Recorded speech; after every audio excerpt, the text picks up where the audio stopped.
Hello and welcome to another Doctor's Assistant 1 video. Today I'm doing another Doctor's Assistant 1 video and all behind the scenes so far to Witch of the Well, not to be mistaken with the Big Finish audio The Witch from the Well. And that, as of this recording, I haven't listened to or The Witch from the Well, Witch of the Well is this story, but yeah, so yeah, I mean, I get the feeling that I'll be taking quite a bit of inspiration from this story. My god, the glare on this.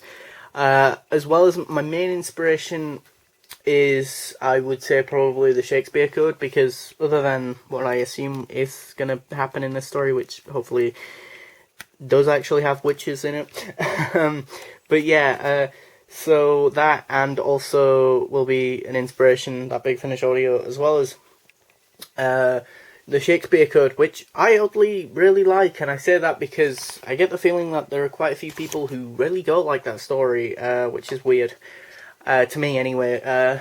Honestly, I think it's one of Robert Shearman's, no, not Robert Shearman, Gareth Roberts even, one of his strongest stories that he ever wrote, really, in the new series at least. What else was I going to say? Oh, much like the last episode, or last part to Man, I did a bit of a rundown and a bit of a planning sheet here of what I wanted to do, you know, beginning, middle and end, to give me a rough idea of, as I say, what I wanted to do.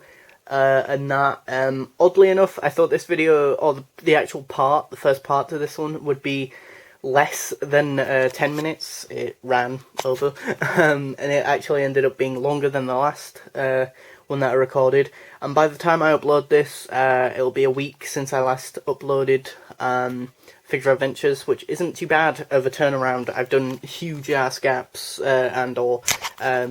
gaps between, which is probably not the greatest thing, but I don't know, it's just, I couldn't think of any other two videos to film, really, if I'm being completely honest, as well as the fact that I might as well, if I can do two, as I say, those two Figure Adventures back to back quite soonish, after one another, then I might as well. And that, it's just usually I have lots of other Classic Who reviews, or Big Finish audios, or just other things planned, about you know, Series 12, Doctor Who, or whatever the new series of Doctor Who is, or video gaming, gaming-y content, or movie reviews, or whatever. So, because originally I was going to do Witch of the Well, Part 1 to Witch of the Well, probably next month, in August, but then I'm kind of glad that I have done it this month, because to be fair, the way August is panning out, I get the feeling that I'm going to be absolutely slammed with videos next month, hopefully. Well, we can only hope it, I guess, but in terms of how many I'll be doing. And that, what was I going to say? Swoop. Take blue tack. Blue tack. Swoop. Swoop. What was I going to say? I was going to say that I got this idea from, obviously the Satan Pit, or is it the Impossible Planet? Whichever one has that, writing from the devil or whatever, which always fascinated me as a kid when I first watched the episode on transmission, because up until that point, I guess the TARDIS could just translate everything, so it's really interesting. Or when I first saw that on in the TV show, I was just absolutely fixated with it and that. And I think this is the first time that I've actually used the Idris action figure and that, so yeah. I didn't want to do a generic cliffhanger, and by generic cliffhanger I mean for me anyway, of a person with a gun and that, because I've done that cliffhanger so many times and that, but I don't know.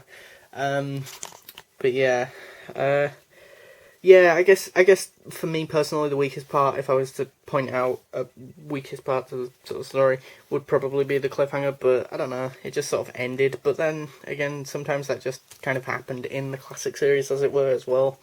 I think I've used this figure before. I think I used it in the Kraken, and that, his hair's gone all weird.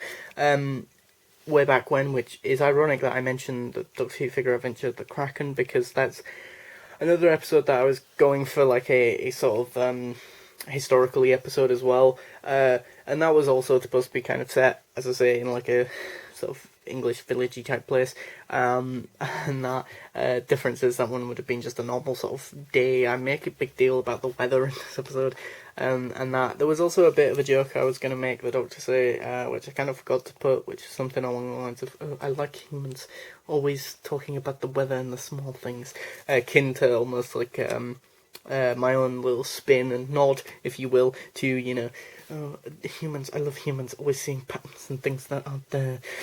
You know, my terrible Megan impression there. But, yeah, I'm also not wearing my Splatoon hat right now. Just so I thought I'd tell you, I'm wearing my fedora. Yep, that's a hat that I'm wearing. I am kind of worried about some of the shots that I did on the TARDIS, I'm not gonna lie.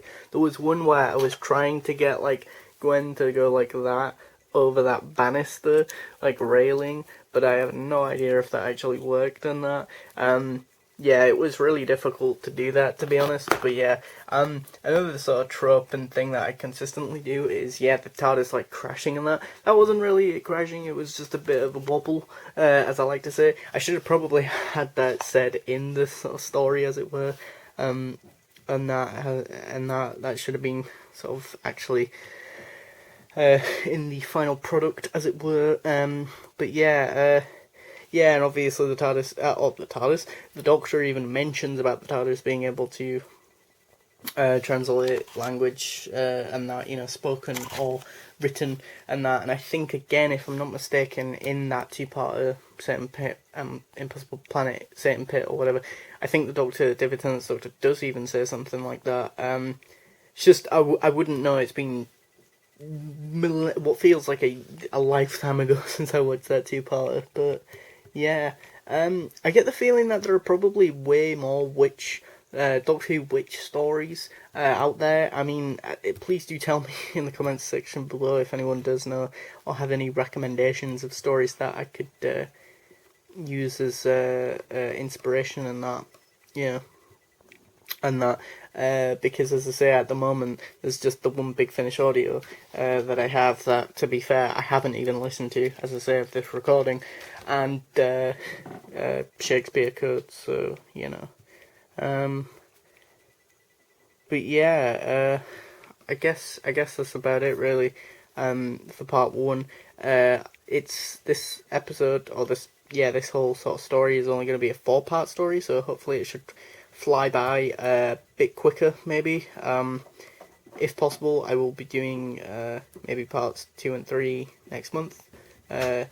Maybe, but if things are packed that month, pushing them both back to September, part 2 and 3, trying to film them sort of in 1 month at least. If and when I do part 2 and 3, as I say, I will try and do them both. Not so much back to back, but definitely at least in the same month, so August or September. It's just, as I say, I've got, you know, there's a movie that I am planning on reviewing next month, as well as a TV show, and that isn't Doctor Who, as well as, like, you know, Doctor Who, the 8th Doctor box set, 3rd Time War box set comes out next month, as well as I pre-ordered the Andrew Smith's Dalek story from the monthly range, so I've got, like, you know, that's like 4 videos just right there off the bat, but, you know, but yeah, thanks for watching, comment, rate, and subscribe.